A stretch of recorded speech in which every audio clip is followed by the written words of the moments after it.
प्रभु आपण संगे रहंतु।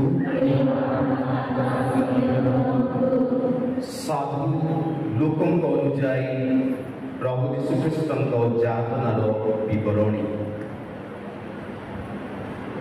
समय हेबारु यीशु निजर 12 प्रेरितଙ୍କ सहित भजन बसिले। से सेମାନଙ୍କୁ କହିଲେ, मोर ଯାତନା भोग पूर्वरु तुमମାନଙ୍କ संगे ଏହି ନିସ୍ତାର ଭୋଜରେ ବସିବାକୁ ମୁଁ ଅତ୍ୟନ୍ତ आशा କରିଥିଲି। ମୁଁ ତୁମମାନଙ୍କୁ କହୁଛି, ଯେ ପର୍ଯ୍ୟନ୍ତ ଈଶ୍ୱରଙ୍କର ରାଜ୍ୟରେ ଏହା ପୂର୍ଣ୍ଣତା ଲାଭ ନ କରିଛି ମୁଁ ଏହି ଭୋଜି ଆଉ ଖାଇବି ନାହିଁ। ତେବେ ପାନପାତ୍ର ନେଇ ଧନ୍ୟବାଦ ଦେଇ କହିଲେ, ତୁମେ ଏହା ଗ୍ରହଣ କର ଏବଂ ନିଜ ନିଜ ମଧ୍ୟରେ ଭାଗ କରିନିଅ, କାରଣ ମୁଁ ତୁମମାନଙ୍କୁ କହେ, ଈଶ୍ୱରଙ୍କ ରାଜ୍ୟର ଆଗମନ ପୂର୍ବରୁ ମୁଁ ଆଉ ଦ୍ରାକ୍ଷାରସ ପାନ କରିବି ନାହିଁ। ସେ ରୁଟି ନେଇ ଧନ୍ୟବାଦ ଦେଲେ ଏବଂ ତାହା ଖଣ୍ଡ ଖଣ୍ଡ କରି ଏହା କହି ସେମାନଙ୍କୁ ଦେଲେ, ଏହା ମୋର ଶରୀର, ଯାହା ତୁମମାନଙ୍କ ନିମନ୍ତେ ବଳି ଦିଆଯିବ, ମୋର ସ୍ମରଣାର୍ଥେ ଏହା କରୁଥିବ। ଭୋଜନ ଶେଷରେ ପାନପାତ୍ର ଧରି ସେ କହିଲେ, ଏହି ପାତ୍ର ମୋର ରକ୍ତର ନୂତନ ନିୟମ, ଯାହା ତୁମମାନଙ୍କ ନିମନ୍ତେ ଢାଳି ଦିଆଯିବ। କିନ୍ତୁ ଦେଖ, ଯେ ମୋତେ ଶତ୍ରୁ ହସ୍ତରେ ସମର୍ପଣ କରିବ, ସେ ମୋ ସହିତ ଏହି ଭୋଜନରେ ବସିଛି। ଯେପରି ନିର୍ଦ୍ଧାରିତ ହୋଇଅଛି, ମନୁଷ୍ୟପୁତ୍ର ତ ସେହିପରି ଚାଲି ଯାଉଛନ୍ତି, କିନ୍ତୁ ଯାହାଦ୍ୱାରା ସେ ଶତ୍ରୁ ହସ୍ତରେ ସମର୍ପିତ ହେଉଛନ୍ତି ତାହା ବୁଦ୍ଧି।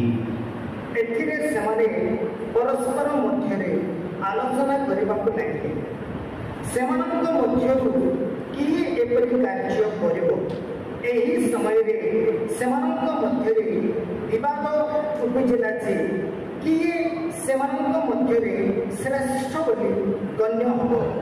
ଯୀଶୁ ସେମାନଙ୍କୁ କହିଲେ, ଏହି ପୃଥିବୀରେ ରାଜାମାନେ ନିଜ ପ୍ରଜାମାନଙ୍କ ଉପରେ ପ୍ରଭୁତ୍ୱ ଜାରି କରନ୍ତି ଏବଂ ଯେଉଁମାନେ ସେମାନଙ୍କ ଉପରେ କର୍ତ୍ତୃତ୍ୱ କରନ୍ତି ସେମାନଙ୍କୁ ଉପକାରୀ ବୋଲି କୁହାଯାଏ। କିନ୍ତୁ ତୁମ ମଧ୍ୟରେ ସେପରି ହେବ ନାହିଁ। ଯେ ଜ୍ୟେଷ୍ଠ ସେ କନିଷ୍ଠ ପରି ହେଉ, ଯେ ନେତା ସେ ସେବକ ପରି ହେଉ। ତୁମେମାନେ କହ, ଯେ ଖାଇ ବସିଛି ସେ ବଡ଼, ନା ଯେ ପରସୁଛି ସେ ବଡ଼? ଅବଶ୍ୟ ଯେ ଖାଇ ବସିଛି ସେ ନୁହେଁ କି? ମୁଁ କିନ୍ତୁ ତୁମମାନଙ୍କ ମଧ୍ୟରେ ପରସିବା ସେବକ ପରି। ତୁମେମାନେ ମୋର ସକଳ ସଙ୍କଟ ବେଳେ ମୋ ପାଖରେ ରହିଛ। ମୋର ପିତା ଯେଉଁ ରାଜ୍ୟ ମୋତେ ଦାନ କରିଛନ୍ତି ମୁଁ ତାହା ତୁମମାନଙ୍କୁ ଦେଇଅଛି। ଯେପରି ମୋର ରାଜ୍ୟରେ ମୋ ସହିତ ଭୋଜନ ପାନରେ ତୁମମାନେ ବସିବ ଏବଂ ସିଂହାସନରେ ବସି ଇସ୍ରାଏଲର 12 ବଂଶର ବିଚାର କରିବ। ତେବେ ପ୍ରଭୁ କହିଲେ, ସ୍ତ୍ରୀମାନେ, ଏହି ଯେ ଶୈତାନ ତୁମକୁ ଗହମ କରି ଚଲେଇବା ପାଇଁ ଅନୁମତି ମାଗୁଛି, କିନ୍ତୁ ମୁଁ ତୁମ ନିମନ୍ତେ ପ୍ରାର୍ଥନା କରିଛି, ଯେପରି ତୁମର ବିଶ୍ୱାସ ଲୁପ୍ତ ନ ହୁଏ ଏବଂ ତୁମେ ମୋ ନିକଟକୁ ଫେରିବା ପରେ ତୁମ ଭାଇମାନଙ୍କୁ ଦୃଢ଼ କରିପାରିବ। ପିତର ଯୀଶୁଙ୍କୁ କହିଲେ, ପ୍ରଭୁ, ଆପଣଙ୍କ ସହିତ କାରାଗାର ଯିବାକୁ ଏପରିକି ମୃତ୍ୟୁବରଣ କରିବାକୁ ମୁଁ ପ୍ରସ୍ତୁତ। ସେ କହିଲେ, ପିତର, ମୁଁ ତୁମକୁ କହୁଛି, ଆଜି କୁକୁଡ଼ା ଡାକିବା ପୂର୍ବରୁ ତୁମେ 3 ଥର ମୋତେ ଅସ୍ୱୀକାର କରିବ। ତତ୍ପରେ ସେ ସେମାନଙ୍କୁ କହିଲେ, ମୁଁ ଯେତେବେଳେ ତୁମମାନଙ୍କୁ ଅର୍ଥହୀନ, ସମ୍ବଳହୀନ ଏବଂ ବାଲୁକାହୀନ କରି ପଠାଇଲି, ତୁମର କ'ଣ କୌଣସି ଜିନିଷର ଅଭାବ ଥିଲା କି? ସେମାନେ ଉତ୍ତର ଦେଲେ, କିଛି ଅଭାବ ନଥିଲା। ତେବେ ସେ ସେମାନଙ୍କୁ କହିଲେ, ବର୍ତ୍ତମାନ କିନ୍ତୁ ଯାହାର ଅର୍ଥ ସମ୍ବଳ ଅଛି ସେ ତାହା ସଙ୍ଗରେ ନେଉ ଏବଂ ଯାହାର ଖଣ୍ଡା ନାହିଁ से निजर चादर बिकी खंडा किणी कारण मु तुम कहूँ जे शास्त्र यही वचन पाषाण्ड मान संगे गण्य होती पूर्ण हो जाए कारण मो सम्बन्ध जहाँ जहाँ देखा से सब पूर्ण हो आसुची से माने कहले प्रभु देखो आम पाखे दुईटी तरबारी अच्छी से मानू कहले यथेष्ट तापर यीशु अभ्यास मते ओलिवेट पर्वत को बाहर गले एवं तांकर शिष्य माने मध्य ताहांक सांगरे गले निरूपित स्थान को आसी से मानू कहले प्रार्थना करो जेपरी प्रलोभन पड़ो ना सेमानंक निकटरू पत्थर फिंगवा दूर पर्यंत जाई आंठु माड़ी एही भाबरे प्रार्थना करबा को लागिले पिता तुमर इच्छा हेले एही पान पात्र मोठारू गाड़ी नियो तथापि मोर इच्छा नहीं तुमर इच्छा पूर्ण हेउ स्वर्गरू जन दूत आसी तांको आश्वासन देबा को लागिले यीशु मर्मांतिक यंत्रणा मध्य दीर्घ समय धरी प्रार्थना कले तांकर खर्म रक्त बिंदु भूमि उपरे पड़वा लगिला प्रार्थना शेष से उठिले और शिष्य मान निकट को आसी देखिले जे से माने दुखरे सोई पड़ी से मानू कहले सोईछ कहीं उठ प्रार्थना करो जेपरी प्रलोभन पतित न हो यही कथा शेष न हेणु अनेक लोक आसी पहुंची गले सेमानक आगरे जुदास नामक 12 जन मध्यम जड़े थिला से यीशुक निकट को आसी चुंबन कला यीशु ताहांक कहले जुदास चुंबन द्वारा तुम्हें मनुष्य पुत्र प्रति विश्वासघातकता करुच यीशुकर संगी माने घटना कौन बुझी पारि ताहांकु कहले प्रभु आमे कौन तरबारी प्रयोग करिबु हठात सेमानक मध्यरु जणे खड्ग आघातरे महाजाजकंक चाकरर डाहाण कान काटी छिंडाई देला तमु यीशु कहले बंद करो यथेष्ट है तेबे से चाकरर कानटी छुई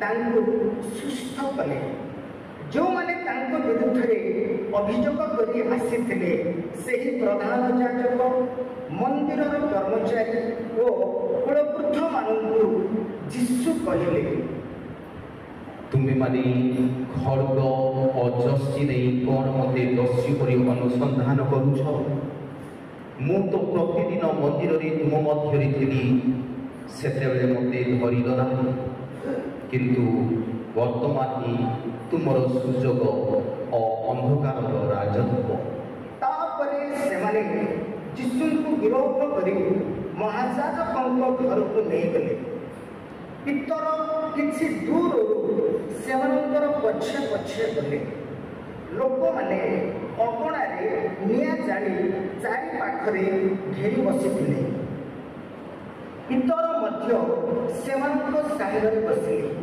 ଜଣେ ଦାସୀ ତାଙ୍କୁ ନିଆଁ ପାଖରେ ବସିଥିବା ଦେଖି ଏକ ଦୃଷ୍ଟିରେ ତାଙ୍କୁ ଲକ୍ଷ୍ୟ କରି କହିଲା ଏହି ଲୋକ ମଧ୍ୟ ତାଙ୍କ ସଙ୍ଗେ ଥିଲା ପିତର ଅସ୍ୱୀକାର କରି କହିଲେ ଭଉଣୀ ମୁଁ ତାଙ୍କୁ ଚିହ୍ନେ ନାହିଁ ଅଳ୍ପ ସମୟ ପରେ ଆଉ ଜଣେ ତାଙ୍କୁ ଦେଖି କହିଲା ବାସ୍ତବରେ ଏହି ଲୋକଟା ମଧ୍ୟ ତାଙ୍କ ସଙ୍ଗେ ଥିଲା କାରଣ ଏ ବି ଜଣେ ଗାଲିଲୀୟ ପିତର କହିଲେ ଭାଇ ତୁମେ କ'ଣ କହୁଛ ମୁଁ ବୁଝିପାରୁ ନାହିଁ କଥା ଶେଷ ନ ହେଉ କୁକୁଡ଼ା ଡାକିଲା ପ୍ରଭୁ ମୁଖ ଫେରାଇ ପିତରଙ୍କୁ ଅନାଇଲେ ସେତେବେଳେ ପ୍ରଭୁଙ୍କର ପୂର୍ବ କଥା ପିତରଙ୍କୁ ମନେ ପଡ଼ିଲା ଆଜି କୁକୁଡ଼ା ଡାକିବା ପୂର୍ବରୁ ତୁମେ ମୋତେ 3 ଥର ଅସ୍ୱୀକାର କରିବ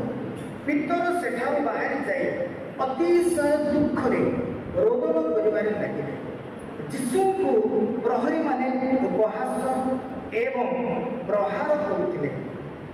ତାଙ୍କ ଆଖି ଲୁଗାରେ ବାନ୍ଧି ସେମାନେ ତାଙ୍କ ମୁହଁରେ ଚାପୁଡ଼ା ମାରି ପଚାରିବାକୁ ଲାଗିଲେ, ଆରେ ଭବିଷ୍ୟତ ବକ୍ତା କହ, କିଏ ତତେ ମାରିଛି? ତାଙ୍କ ବିରୋଧରେ ଆହୁରି ଅନେକ ନିନ୍ଦାର କଥା କହିବାକୁ ଲାଗିଲେ। ପ୍ରତ୍ୟୁତ୍ତରେ ଜାତିର କୁଳକୃତ ବର୍ଗ, ପ୍ରଧାନ ଯାଜକ ଓ ଧର୍ମଶାସ୍ତ୍ରୀମାନଙ୍କର ସଭା ବସିଲା। ଯୀଶୁଙ୍କୁ ଧର୍ମସଭାକୁ ଅଣାଗଲା। ସେମାନେ ତାଙ୍କୁ ପଚାରିଲେ, ତୁମେ ଯଦି ଖ୍ରୀଷ୍ଟ ଆମମାନଙ୍କୁ ତାହା କହ।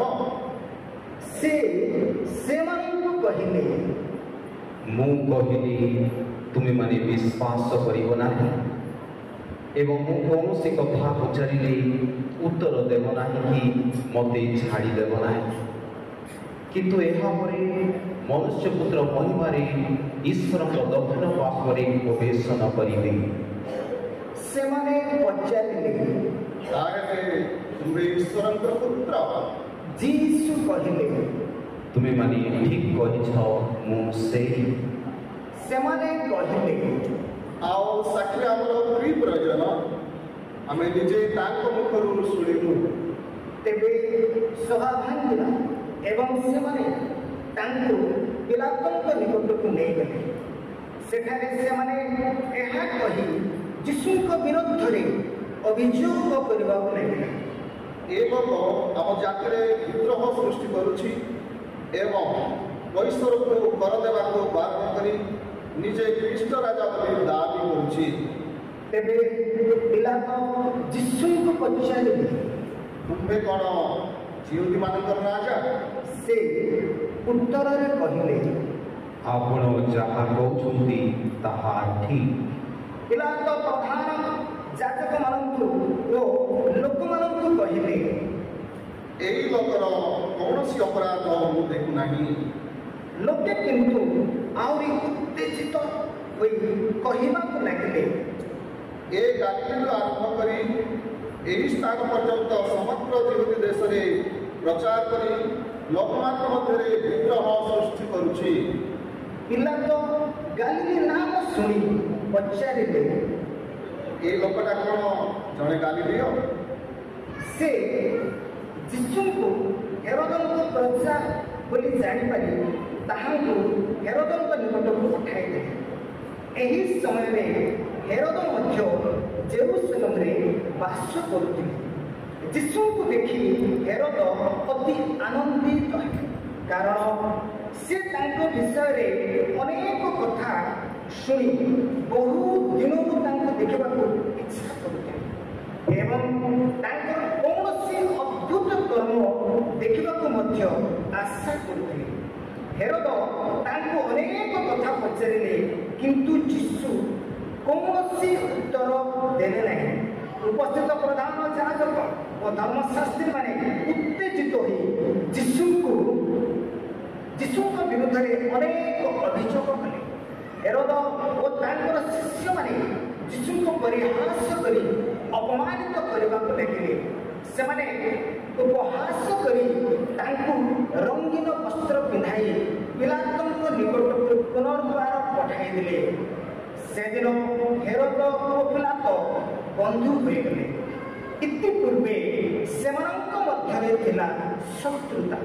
ପିଲାତ ପ୍ରଧାନ ଯାଜକ, ଜାତିର ନେତାବୃନ୍ଦ ଓ ଜନତାକୁ ଆହ୍ୱାନ କରି ସେମାନଙ୍କୁ କହିଲେ, ତୁମେ ଏହି ଲୋକଟି ବିରୋଧରେ ଅଭିଯୋଗ କରି ଆସୁଛ ଯେ ସେ ତୁମ ଲୋକଙ୍କ ମଧ୍ୟରେ ବିଦ୍ରୋହ ସୃଷ୍ଟି କରିଛି। ତୁମ ସମ୍ମୁଖରେ ମୁଁ ତାଙ୍କୁ ଜେରା କଲି, କିନ୍ତୁ ତୁମ ଅଭିଯୋଗ ବିଷୟରେ କୌଣସି ପ୍ରମାଣ ପାଇଲି ନାହିଁ। ହେରୋଦ ମଧ୍ୟ ତାଙ୍କୁ ପ୍ରାଣଦଣ୍ଡ ଦେବା ଭଳି କିଛି ପ୍ରମାଣ ନ ପାଇବାରୁ ତାଙ୍କୁ ଆମ ନିକଟକୁ ଫେରାଇ ଦେଇଛନ୍ତି। ଏଣୁ ମୁଁ ତାଙ୍କୁ କେବଳ ଶାସ୍ତି ଦେଇ ଛାଡ଼ିଦେବି। ସେହି ଉତ୍ସବ ସମୟରେ ଜଣେ ବନ୍ଧୁଙ୍କୁ ମୁକ୍ତି ଦେବାର ନିୟମ ଥିଲା। ତେବେ ସେମାନେ ଚିତ୍କାର କଲେ, ଏହାକୁ ବନ୍ଧ କର, ବାରବାସକୁ ମୁକ୍ତି କହିଦିଅ। ସେହି ଲୋକ କିନ୍ତୁ ସହରରେ ବିଦ୍ରୋହ ଘଟାଇବାରୁ ଏବଂ ନରହତ୍ୟା କରିବାରୁ କାରାଗାରରେ ପକାଯାଇଥିଲା। ପିଲାତ ଯୀଶୁଙ୍କୁ ମୁକ୍ତ କରିବାକୁ ଇଚ୍ଛା କରି ସେମାନଙ୍କୁ ପୁନର୍ବାର ବୁଝାଇଲେ, କିନ୍ତୁ ସେମାନେ ଆହୁରି ଚିତ୍କାର କରି କହିଲେ, ଏହାକୁ କ୍ରୁଶରେ ମାରିଦିଅ। ପିଲାତ ତୃତୀୟ ବାର ସେମାନଙ୍କୁ କହିଲେ, ଏ କି ଦୋଷ କରିଛି? ଏହାର ପ୍ରାଣଦଣ୍ଡ ଦେବା ବୋଲି କିଛି ପ୍ରମାଣ ମୁଁ ତ ପାଉନାହିଁ। ତାଙ୍କୁ ଶାସ୍ତି ଦେଇ ଛାଡ଼ିଦେବି। ସେମାନେ କିନ୍ତୁ ଉଚ୍ଚ ସ୍ୱରରେ ଯୀଶୁଙ୍କୁ କ୍ରୁଶବିଦ୍ଧ କରିବାକୁ ଦାବି କଲେ ଏବଂ ସେମାନଙ୍କର ସ୍ୱର ଏପରି ବଢ଼ିବାକୁ ଲାଗିଲା ଯେ ଶେଷରେ ପିଲାତ ସେମାନଙ୍କର ଦାବି ଅନୁସାରେ ରାୟ ଦେଲେ ଯେ ବିଦ୍ରୋହ ଓ ନରହତ୍ୟା ଅଭିଯୋଗରେ କାରାଗାରରେ ପଡ଼ିଥିଲା ତାହାଙ୍କୁ ସେମାନଙ୍କର କଥା ଅନୁସାରେ ମୁକ୍ତି କରିଦେଲେ। କିନ୍ତୁ ଯୀଶୁଙ୍କୁ ଜନତାର ଇଚ୍ଛା ପ୍ରକାରେ ରାୟ ଦେଲେ। ସୈନ୍ୟମାନେ ଯୀଶୁଙ୍କୁ ଧରି ନେଇଗଲେ। ସେମାନେ ରାସ୍ତାରେ ପଲ୍ଲୀରୁ ସିଓନ ସହରରୁ ଆସୁଥିବା ସିଓନର ସମୀପ ନାମକ ସିରିନୀୟ ସିମୋନ ନାମକ ଜଣେ ଲୋକଙ୍କୁ ଧରି ତାଙ୍କ କାନ୍ଧରେ କ୍ରୁଶ ଲଦିଦେଲେ ଏବଂ ତାଙ୍କୁ ଯୀଶୁଙ୍କୁ ପଛେ ପଛେ ତାହା ବହି ନେବାକୁ ବାଧ୍ୟ କଲେ। ବିପୁଳ ଜନତା ଯୀଶୁଙ୍କର ପଛେ ପଛେ ଚାଲିଥିଲେ। କେତେଜଣ ମହିଳା ଛାତିରେ ହାତ ମାରି ତାଙ୍କ ବିଷୟରେ ବାହୁନି ବିଳାପ କରୁଥିଲେ। ଯୀଶୁ ଏହିମାନଙ୍କ ଆଡ଼କୁ ମୁହଁ ଫେରାଇ କହିଲେ, ଜେରୁସାଲେମର କନ୍ୟାଗଣ, ମୋ ପାଇଁ କାନ୍ଦ ନାହିଁ। ତୁମ ନିଜ ପାଇଁ ଏବଂ ତୁମ ସନ୍ତାନମାନଙ୍କ ପାଇଁ ବିଳାପ କର। ଏପରି ସମୟ ଆସୁଛି ଯେତେବେଳେ ଲୋକେ କହିବେ, ଧନ୍ୟ ବନ୍ଧ୍ୟା ସ୍ତ୍ରୀମାନେ, ଧନ୍ୟ ଯେଉଁମାନେ କେବେ ହିଁ ଗର୍ଭବତୀ ହୋଇନାହାନ୍ତି କି ସ୍ତନ୍ୟପାନ କରାଇ ନାହାନ୍ତି। ସେତେବେଳେ ପର୍ବତକୁ ଲୋକେ କହିବେ, ଆମକୁ ଚାପି ମାରିଦିଅ। ପାହାଡ଼କୁ କହିବେ, ଆମକୁ ଘୋଡ଼ାଇ ପକାଅ। କାରଣ କଞ୍ଚା ଗଛର ଯଦି ଏ ଦଶା, ଶୁଖିଲା ଗଛର କି ଦଶା ନ ହେବ। ସେମାନେ ତାହାଙ୍କ ସଙ୍ଗେ କ୍ରୁଶବିଦ୍ଧ କରିବା ନିମନ୍ତେ 2 ଜଣ ଦାସୀଙ୍କୁ ନେଇଯାଉଥିଲେ। ଗଲଗଥା ନାମକ ସ୍ଥାନରେ ପହଞ୍ଚି ସେମାନେ ଯୀଶୁଙ୍କୁ କ୍ରୁଶବିଦ୍ଧ କଲେ ଏବଂ ଦାସୀମାନଙ୍କ ମଧ୍ୟରୁ ଜଣକୁ ତାହାଙ୍କ ଡାହାଣ ପାର୍ଶ୍ୱରେ ଓ ଅନ୍ୟ ଜଣକୁ ବାମ ପାର୍ଶ୍ୱରେ କ୍ରୁଶବିଦ୍ଧ କଲେ। ତାହାପରେ ଯୀଶୁ କହିଲେ, ପିତା, ଏମାନଙ୍କୁ କ୍ଷମା କର, କାରଣ ଏମାନେ କ'ଣ କରୁଛନ୍ତି ଜାଣନ୍ତି ନାହିଁ। ସୈନ୍ୟମାନେ ଗୁଳିବାଣ୍ଟ କରି ତାଙ୍କର ପୋଷାକ ଭାଗ କରିନେଲେ। ସେଠାରେ ଲୋକେ ଠିଆ ହୋଇ ଏହା ସବୁ ଦେଖୁଥିଲେ। ଇହୁଦୀୟ ନେତାମାନେ ତାଙ୍କୁ ପରିହାସ କରି କହିଲେ, ଏ ଅନ୍ୟକୁ ବଞ୍ଚାଇଛି। ଯଦି ଏ ଈଶ୍ୱରଙ୍କର ମନୋନୀତ ଖ୍ରୀଷ୍ଟ ହୋଇଥାଏ ତେବେ ନିଜକୁ ରକ୍ଷା କରୁ। ସୈନ୍ୟମାନେ ମଧ୍ୟ ଉପହାସ କରୁଥିଲେ। ସେମାନେ ତାଙ୍କର ଆଗକୁ ଆସି ଅମ୍ଳ ରସ ଦେଖାଇ କହିଲେ, ତୁମେ ଯଦି ଜିହୁଦୀମାନଙ୍କର ରାଜା ଥାଅ ନିଜକୁ ରକ୍ଷା କର। ତାଙ୍କର ମୁଣ୍ଡ ଉପରେ ଗ୍ରୀକ୍, ଲାଟିନ୍ ଓ ହିବ୍ରୁ ଭାଷାରେ ଗୋଟିଏ ଦୋଷାରୋପ ପତ୍ର ଟଙ୍ଗା ହୋଇଥିଲା। ଏ ଇହୁଦୀମାନଙ୍କର ରାଜ। ତାଙ୍କ ପାଖରେ କ୍ରୁଶବିଦ୍ଧ ଜଣେ ଦାସୀ ତାଙ୍କୁ ନିନ୍ଦା କରି କହୁଥିଲା, ତୁମେ କ'ଣ ଖ୍ରୀଷ୍ଟ ନୁହଁ? ନିଜକୁ ଓ ଆମକୁ ରକ୍ଷା କର। ଅନ୍ୟ ଦାସୀଟି ଏହାକୁ ଗାଳି ଦେଇ କହିଲା, ତୁମେ କ'ଣ ଏପର୍ଯ୍ୟନ୍ତ ଈଶ୍ୱରଙ୍କୁ ଭୟ କରୁନାହ? ତାଙ୍କ ସହିତ ଆମେ ଏକା ଶାସ୍ତି ପାଇଛୁ। ଆମେ ତ ନ୍ୟାୟର ଶାସ୍ତି କରୁଛୁ, କାରଣ ଏହା ଆମ ଅପରାଧର ଉପଯୁକ୍ତ ପ୍ରତିଫଳ। କିନ୍ତୁ ଏ କୌଣସି ଦୋଷ କରିନାହାନ୍ତି। ତେବେ ଏ ଦାସୀ ଯୀଶୁଙ୍କୁ କହିଲା, ପ୍ରଭୁ, ଆପଣଙ୍କ ରାଜ୍ୟରେ ପ୍ରବେଶ କଲାବେଳେ ମୋତେ ମନେ ପକାଇବେ। ଯୀଶୁ ତାଙ୍କୁ କହିଲେ, ମୁଁ ତୁମକୁ କହୁଛି, ଆଜି ତୁମେ ମୋ ସହିତ ସ୍ୱର୍ଗରେ ଉପସ୍ଥିତ ହେବ। ସେତେବେଳେ ପ୍ରାୟ ମଧ୍ୟାହ୍ନ ହୋଇଥିଲା। ସୂର୍ଯ୍ୟ ଆଲୋକ ନ ଦେବାରୁ ଅପରାହ୍ନ 3ଟା ପର୍ଯ୍ୟନ୍ତ ସମଗ୍ର ଦେଶ ଅନ୍ଧକାରରେ ଆଚ୍ଛନ୍ନ ହେଲା। ମନ୍ଦିରର ପର୍ଦ୍ଦା ମଝିରୁ ଚିରିଗଲା। ଯୀଶୁ ଉଚ୍ଚ ସ୍ୱରରେ କହିଲେ, ପିତା, ତୁମ ହସ୍ତରେ ମୋର ଆତ୍ମା ସମର୍ପଣ କରୁଛି। ଏହା କହି ସେ ପ୍ରାଣ ତ୍ୟାଗ ଆସନ୍ତୁ ଆମେ ସମସ୍ତେ ଆଣ୍ଠେଇ ଈଶ୍ୱରଙ୍କୁ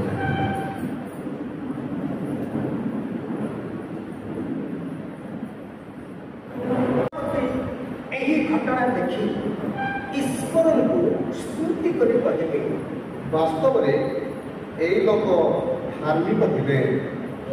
ଯେଉଁ ଲୋକମାନେ ଏହି ଘଟଣା ଦେଖିବା ପାଇଁ ରୁଣ୍ଡ ହୋଇଥିଲେ ସେମାନେ ଏହି ସମସ୍ତ ଦେଖି ଛାତିରେ ହାତ ମାରି ମାରି ସହରକୁ ଫେରିଗଲେ। ଯୀଶୁଙ୍କ ସମସ୍ତ ପରିଚିତ ଲୋକ ଯେଉଁ ମହିଳାମାନେ ଗାଲିଲରୁ ଅନୁସରଣ କରିଥିଲେ ସେମାନେ ମଧ୍ୟ କିଛି ଦୂରରେ ଠିଆ ହୋଇ ଏହିସବୁ ଲକ୍ଷ୍ୟ କରୁଥିଲେ। ଯୋସେଫ ନାମକ ଜଣେ ଧାର୍ମିକ ଓ ନ୍ୟାୟବାନ ଲୋକ ମହାସଭାର ସଦସ୍ୟ ଥିଲେ। ମହାସଭାରେ ସେ ଅନ୍ୟମାନଙ୍କର ସେହି ଷଡ଼ଯନ୍ତ୍ର ଓ ଯୋଜନାରେ ଏକମତ ହୋଇନଥିଲେ। ସେ ଇହୁଦୀ ଆରିମାଥିଆର ଅଧିବାସୀ ଥିଲେ ଏବଂ ଈଶ୍ୱରଙ୍କ ରାଜ୍ୟର ଅପେକ୍ଷାରେ ଥିଲେ। ସେ ପିଲାତଙ୍କ ନିକଟକୁ ଯାଇ ଯୀଶୁଙ୍କର ମୃତ ଶରୀର ମାଗିଲେ। ତେବେ ସେ ଶବକୁ କ୍ରୁଶରୁ ତଳକୁ ଓହ୍ଲାଇ ଆଣି ତାହା ପାଟ ଲୁଗାରେ ଗୁଡ଼ାଇଲେ ଏବଂ ପଥର ଭିତରେ ଖୋଳା ହୋଇଥିବା ସମାଧିରେ ଯୀଶୁଙ୍କୁ କବର ଦେଲେ। ଏହି ସମାଧିରେ କେବେ କାହାକୁ କବର ଦିଆଯାଇନଥିଲା। ସେହି ଦିନ ଥିଲା ଶୁକ୍ରବାର। ପର୍ବର ଆୟୋଜନ ଦିବସ ଏବଂ ଶନିବାର ବିଶ୍ରାମ ଦିବସ ଆରମ୍ଭ ହୋଇଯାଇଥିଲା। ଯେଉଁ ସ୍ତ୍ରୀ ଲୋକମାନେ ଗାଲିଲୀ ଠାରୁ ଯୀଶୁଙ୍କର ଅନୁସରଣ କରିଥିଲେ ସେମାନେ ମଧ୍ୟ ନିକଟକୁ ଆସି ତାଙ୍କର ସମାଧି ଦେଖିଲେ ଏବଂ କିପରି ତାଙ୍କର ମୃତଦେହ ରଖା ହୋଇଥିଲା ତାହା ମଧ୍ୟ ଲକ୍ଷ୍ୟ କଲେ। ସେମାନେ ଫେରିଯାଇ ସୁଗନ୍ଧି ଦ୍ରବ୍ୟ ଓ ସୁଗନ୍ଧି ତୈଳ ପ୍ରସ୍ତୁତ କଲେ। ସେଦିନ ବିଶ୍ରାମ ଦିବସ ଥିବାରୁ ସେମାନେ ଧର୍ମବିଧି ଅନୁସାରେ ବିଶ୍ରାମ ନେଲେ। ଏହା ପ୍ରଭୁଙ୍କର ପୁଣ୍ୟ ସୁସମାଚାର।